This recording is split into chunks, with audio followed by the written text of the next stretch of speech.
Hello বন্ধুরা, good evening. দেখো, আমি সন্ধ্যার থেকে লেগে পড়েছি গুজিয়া বানাতে। দুদিন পরেতে হোলি, তার জন্য তো কিছু বানাতে হবে, তাই না?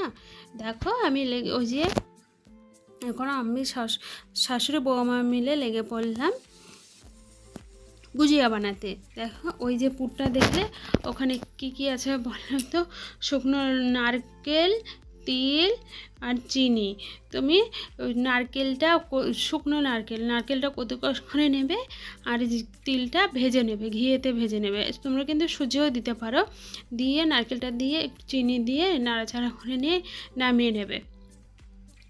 আর এখানে দেখো ময়দাটা মেখে রেখেছিলাম 2 ঘন্টা আগে, ময়দাটা মাখা হয়ে গেছে আর লেগে পড়েছি এই যে গুজিয়াটা বানাতে। 2 ঘন্টা পরে মাখবে, ময়াম দিয়ে মাখবে, চিনি, তেল আর নুন দিয়ে মাখবে। দেখবে ময়ামটা মাখানোর সময় তোমরা বুঝতে, হাতে যখন মুঠো করবে তখন দেখবে কি মুঠো হয়ে যাচ্ছে, ময়দাটা মাখানোর সময় তখন দেখবে হয়ে গেছে। আর 2 ঘন্টা পর তারপর আবার একটু মেখে নেবে, দেখবে কি ময়দাটা খুব সুন্দর সফট হয়ে গেছে। এই তো ময়দা মাখার প্রসেসটা বলে দিলাম, আর পুরটা কেমন করে করতে হয় সেটা বলে দিলাম। পুরটা জানো তো করতে চেয়েছিলাম ভিডিও, মা আগেই করে ফেলেছে, তার জন্য আর করা হয়নি। আমার কি আশা ছিল। ঠিক আছে বন্ধুরা, পরে যখন আবার বানাবো তখন তোমাদেরকে পুরো ভিডিওটা দেখে নেবো। এই যে ময়দা করা এই ছানা হয়ে গেছে। এখন দেখো এই যে শ্বাসটাতে গুজিয়াগুলো ভালো করে করে নিচ্ছি।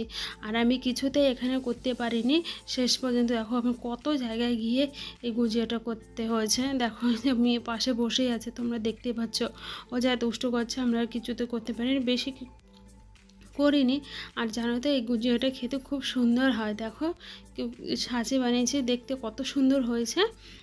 তোমরা কিন্তু বাড়িতে ট্রাই করতে পারো, দেখো কত সুন্দর দেখতে হয়েছে।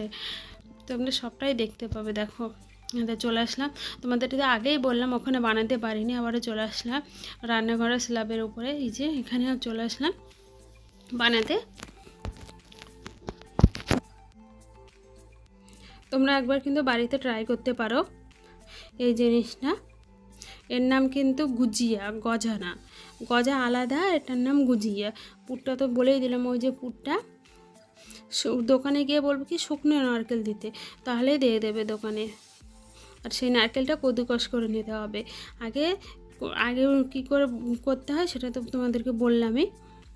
দেখো সাঁচে দিয়ে তারপরে চারপাশ দিয়ে একটু জল দিয়ে তারপরে শ্বাসটাকে ঢাকনা বন্ধ করে দেবো। তারপরে দিয়ে ওপরে এই যে ময়দাটা লেগে আছে, আটাটা, ওটা আমি করবো। যে দেখো তোমরা খুব ভালো করে চেপে দিয়ে তারপরে তুলে নিতে হবে। তারপরে দেখো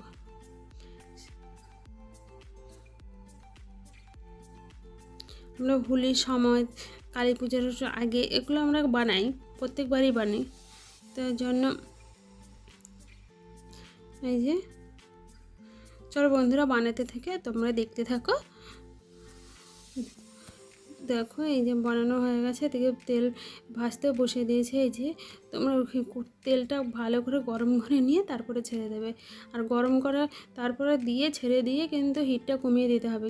না হিট না কমালে কি বলে তো হয়ে যাবে, পুড়ে যাবে।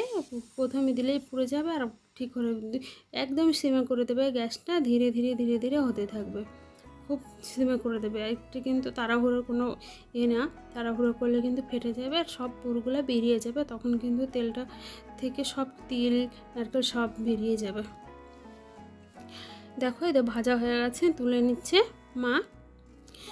এটা খুব ছোট হয়ে গেল, তোমাদের একদিন আমি ফুল ভিডিও করে দেখাবো।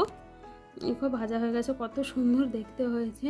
আর এটা তুমি 1 মাস ধরে রেখে দিয়ে খেতে পারো, কিচ্ছু হবে না, ক্রিস্পি থেকেই যাবে।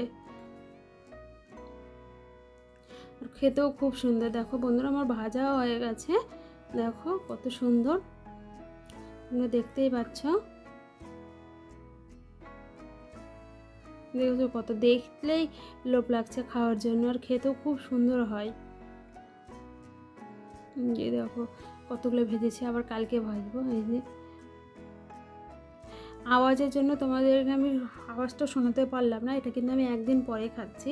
দেখো তাও খুব সুন্দর হয়েছিল, আমার মুখটা দেখে বুঝতে পারছো কত সুন্দর টেস্ট হয়েছে।